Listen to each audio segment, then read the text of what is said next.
Bienvenue dans cette petite séquence vidéo. Nous allons faire deux petites vidéos sur le cercle trigonométrique.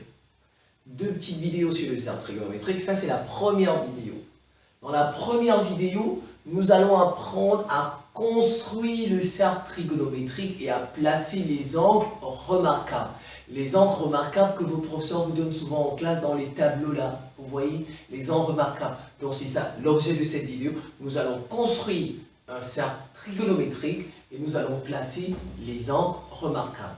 Et dans la deuxième vidéo qui va suivre juste après celle-ci, nous allons apprendre à placer un certain nombre de points, connaissant les abscisses curvilignes. On va placer des points quelconques, voilà, avec leurs abscisses curvilignes, dans le cercle trigonométrique. Donc je reprends, première vidéo, construire le cercle trigonométrique et placer les angles remarquables. Et deuxième vidéo, on va placer des points dans le cercle trigonométrique qu'on a déjà construit. Ben voilà, on va utiliser ce cercle qu'on a construit pour placer des points. Alors déjà, très important, ça c'est les angles remarquables. On les appelle les angles de base que vous connaissez très bien, que vos professeurs vous donnent le plus souvent. Alors, son cosinus, c'est le cosinus, ainsi de suite. Ça, vous connaissez ça. Je ne vais pas le reprendre. Ils sont très utiles. Il faut d'abord les placer dans le cercle trigonométrique pour pouvoir placer ces abscisses curvilignes. On les appelle les angles de base. Alors, un cercle trigonométrique, son rayon, c'est 1. R égale 1. Et on choisit un sens. Nous, on va prendre le sens positif, comme ça. On va le lire comme ceci. Le sens positif, qui est contraire, on va dire comme ça, qui est contraire au sens des aiguilles d'une montre. Alors, mais quand on dit le rayon c'est 1, ça ne veut pas dire que vous prenez votre règle et vous mesurez 1 cm. Non, c'est pas ce que ça signifie. Je vais le faire. Regarde, je vais d'abord placer mon centre. Je vais placer mon centre par ici. Voilà. Et je prends mon rapporteur, et je prends mon compas. Vous prenez n'importe quoi comme rayon, mais on considère que c'est un cercle trigonométrique et que le rayon c'est 1. Mais ça ne veut pas dire que vous mesurez 1 cm. Regardez, si je mesure 1 cm à ma règle, le cercle trigonométrique, il sera comme ça. Petit. Alors vous voyez, on ne peut pas travailler là-dedans. Mais la leçon, un cercle trigonométrique, son rayon c'est 1. Mais quand vous le construisez, vous ne le construisez pas en prenant 1 cm. Non. Vous prenez le rayon que vous voulez et vous appelez ce cercle, c'est un cercle trigonométrique, c'est tout. Regardez, moi, qu'est-ce que je fais? J'écarte, je ne sais même pas combien ça fait, je vais le construire. Voilà. Je le construis. Très bien. Et ça c'est un cercle trigonométrique, c'est tout. Moi, je dis c'est un cercle trigonométrique, vous voyez, mais pas le rayon. Je n'ai pas mesuré. Mais on va l'appeler un cercle trigonométrique et on va dans ce sens. On va placer les abscisses. Alors, j'ai déjà placé mon centre O, mon origine. Je vais faire un diamètre. Le diamètre. Alors, je vais sortir quand même. Voilà, je sors. J'ai mon premier axe, l'axe des abscisses. Et je prends une équerre. Pour que ce soit droit, voilà, pour que ce soit droit, je vais faire comme ceci. Voilà. Et maintenant, je prends la règle pour prolonger, afin que ce soit large. Donc voilà, c'est parti. Je vais prolonger ça. Voilà, regardez, j'ai construit. Et je vais appeler ça, mon cercle trigonométrique. Alors, ici, je mets J. OI, je vais appeler ici I, c'est ici normalement, hein, ici, normalement. Voilà, ici, mais je le mets à côté pour que ce ne soit pas touffu, donc I. Voilà, et on le lit dans ce sens. Alors, je vais placer, regardez comment je vais placer, je ne vais pas utiliser ces valeurs-là. Ces valeurs, vous les récitez, mais moi je ne vais pas les utiliser pour les placer. On suppose que ça, c'est 1. Ça, c'est 1. Voilà, c'est le rayon. Alors, regardez. Je vais commencer par placer pi sur 4. Parce que ça, c'est un cadran. Vous savez, ça se voit que c'est 90 degrés, c'est un angle droit. Donc, ici, c'est un cadran, deux cadrans, le troisième, le 4. Ça, c'est des quarts de cercle. De facto, je sais qu'on part d'ici. Ça, c'est l'origine. Ça, c'est 0. l'angle nul, si je fais ça, je viens ici, je trouve pi. Vous voyez? L'angle nul, qu'est-ce que vous voyez? Son cosinus. Ça, c'est la ligne des cos. Et bien voilà, et ça, c'est des sines. Ça, c'est des sines.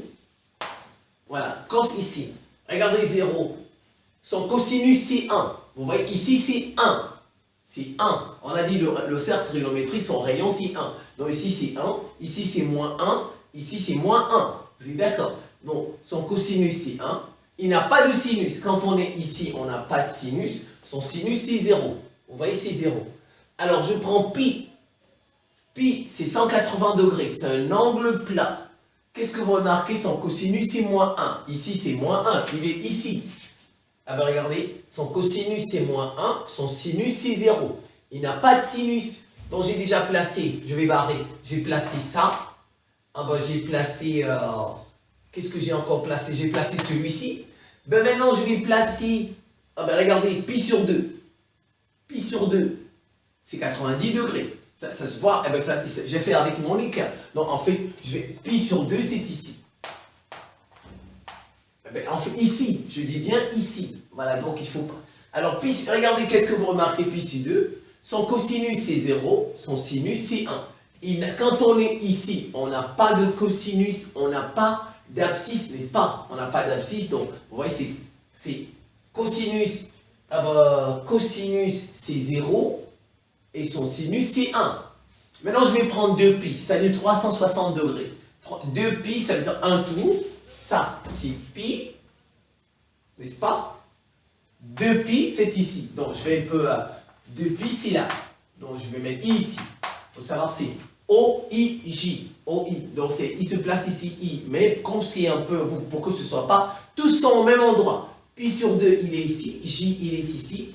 2pi et 0 sont là. I sont là. Mais je veux pas pour que ce soit touffu, pour que ce soit visible. Alors, vous voyez, j'ai placé tout. Son cosinus, c'est quoi? C'est 1. 2pi, son sinus, c'est 0. Quand on est là, le cosinus, c'est 1. Le sinus, il n'a pas de sinus. J'ai déjà placé ça. J'ai placé ça. Maintenant, il ne me reste plus qu'à placer pi sur 6, pi sur 4, pi sur 3. Regardez comment je vais le faire. Pi sur 4, 45 degrés.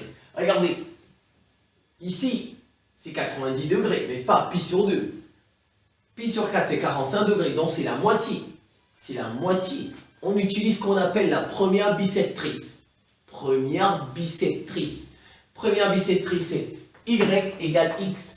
Y égale x, n'est-ce pas? Y égale x. Alors, donc je vais faire les remplacements. Y égale, si je prends par exemple, si je prends 1,5, parce qu'on ne sort pas de là. Ici c'est 1. C'est 1, n'est-ce pas? Alors, donc je vais, si je décide, je vais prendre, je ne sais pas qui est la moitié de ça. Je vais faire comme si, je vais faire comme la médiatrice. Vous voyez, comme la médiatrice pour trouver la moitié de ça. Pour trouver sa moitié. Vous voyez, je ne prends pas de règle pour mesurer. Non. Je vais faire pour trouver la moitié de ça. Ça, c'est 1. On a dit c'est en cercle trigonométrique, c'est 1. Voilà. Donc la moitié, c'est quelque part ici. Mais je ne veux pas placer comme ça. Non. Je veux faire avec le matériel. Regardez, je vais prendre comment on appelle ça encore, mon compas, que je vais bien resserrer. Voilà. Et je vais chercher, je fais comme si c'est la médiatrice. Vous voyez, je vais trouver la moitié de tout ça. Je fais comme c'est la médiatrice, je dépasse un peu. Voilà, je fais ici. Je trace là, n'est-ce pas? Après, je vais effacer. Je ne bouge pas, je place par ici. Je coupe là, et ben je coupe ici. J'ai trouvé, je vais tracer comme ça, je vais trouver la moitié ici, la moitié. Vous avez vu? Je fais pareil par ici, parce que je vais faire tout, je vais placer la moitié de tout le monde. Après, je vais construire la première moitié, c'est mieux. Je construis d'abord la première moitié. Je vais revérifier parce que je ne sais pas qu'est-ce qui s'est passé entre temps. J'ai placé, j'ai tracé. Oui, c'est bon. Eh ben, je replace par là.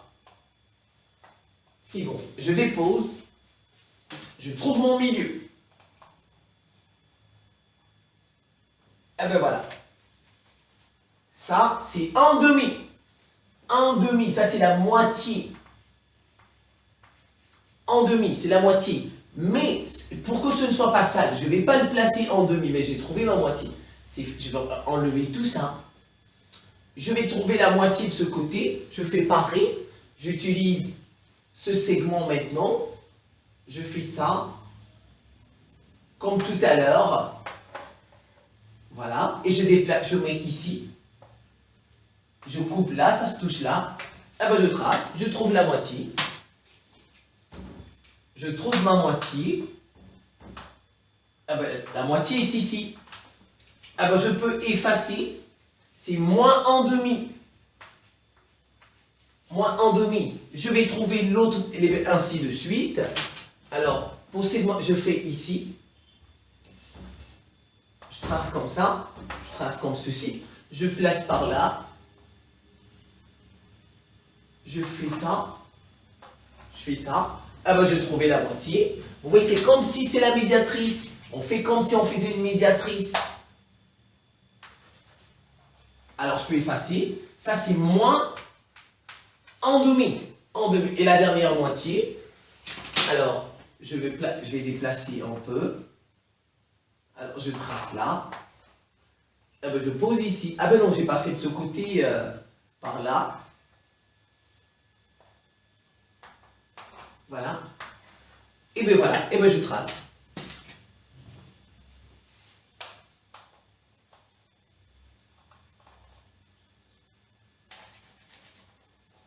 Et bien voilà.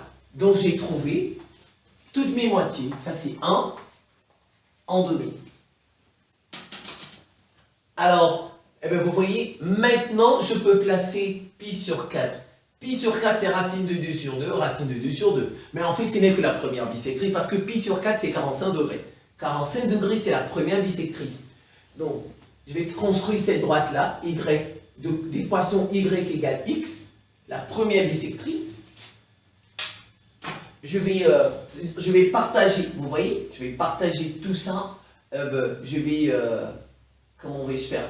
Avec mon écart, ça c'est la moitié. Vous savez très bien pour un point, si on dit x égale 1/2, x égale 1/2. Alors y c'est quoi? Y c'est 1/2, n'est-ce pas? X pour coordonner et y 1/2, 1/2. X c'est 1/2, y c'est 1/2. Je trouve où ça se touche en pointillé. Ah ben voilà. Ensuite, je vais faire celui-ci aussi. Je place comme ça.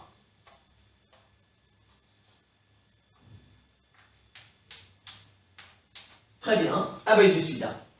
C'est tout. Je peux effacer. Pour ne pas, je ne veux pas que ce soit touffu. Et bien maintenant je trace. Je vais faire avec la règle. Ça va passer par l'origine.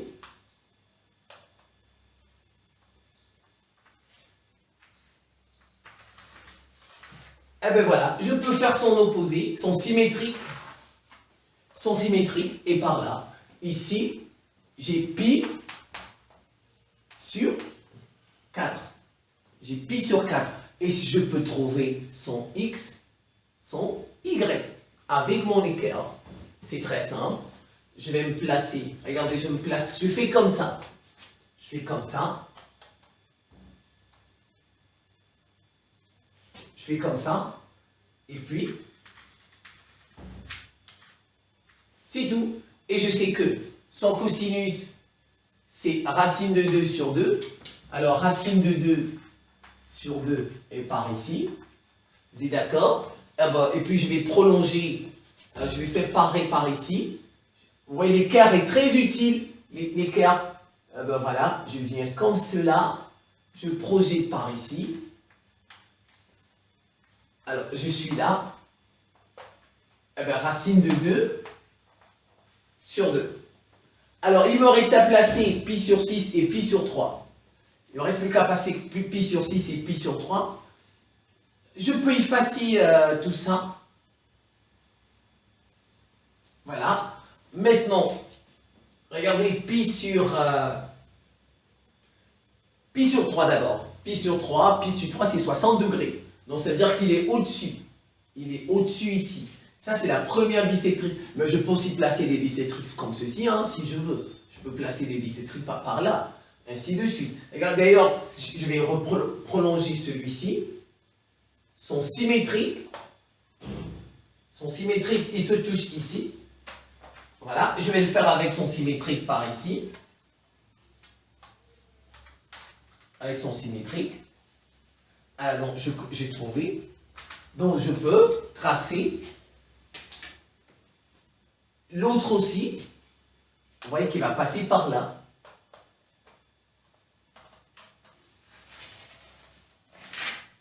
Ça, c'est la première bisectrice, deuxième bisectrice, troisième bisectrice, quatrième bisectrice, ainsi de suite. Ouais, j'ai partagé, et bien, je peux placer ça, c'est son symétrique ici, par rapport à l'origine.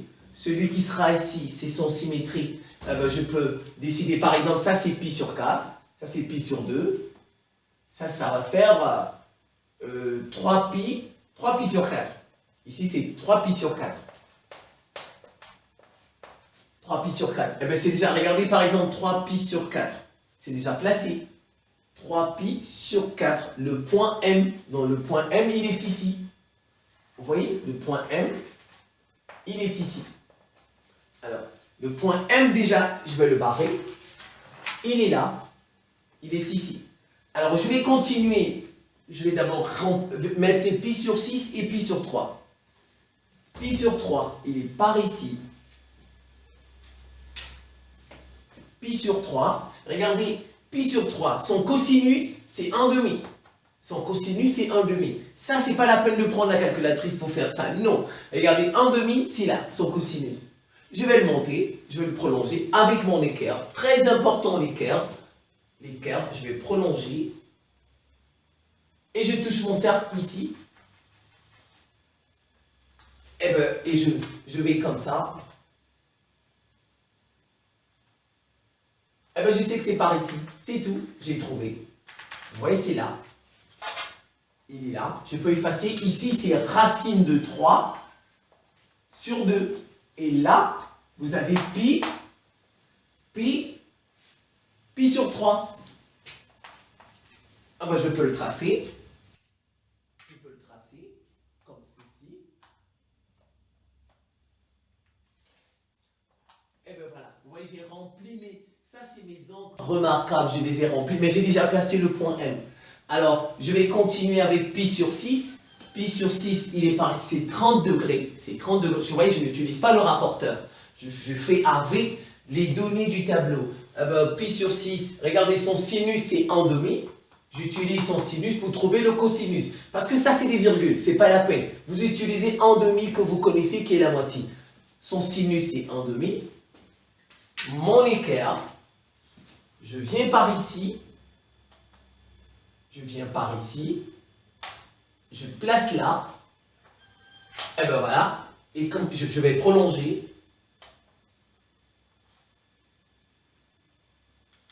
Et je sais qu'il est par là. Alors j'ai ici, J, racine de 3 sur 2. Racine de 3 sur 2. Et il est ici, je pense. Je prends ma règle et je trace. Voilà. Et je mets pi sur 3. Alors, voilà comment on construit un cercle trigonométrique de rayon 1. Et j'ai placé les angles remarquables. Vous avez vu, j'ai placé les angles remarquables. Tout ça, c'est placé. Mais je n'ai pas eu besoin de chercher la valeur de chaque angle. Non, je l'ai fait directement. Alors, merci pour votre attention. Et à très bientôt.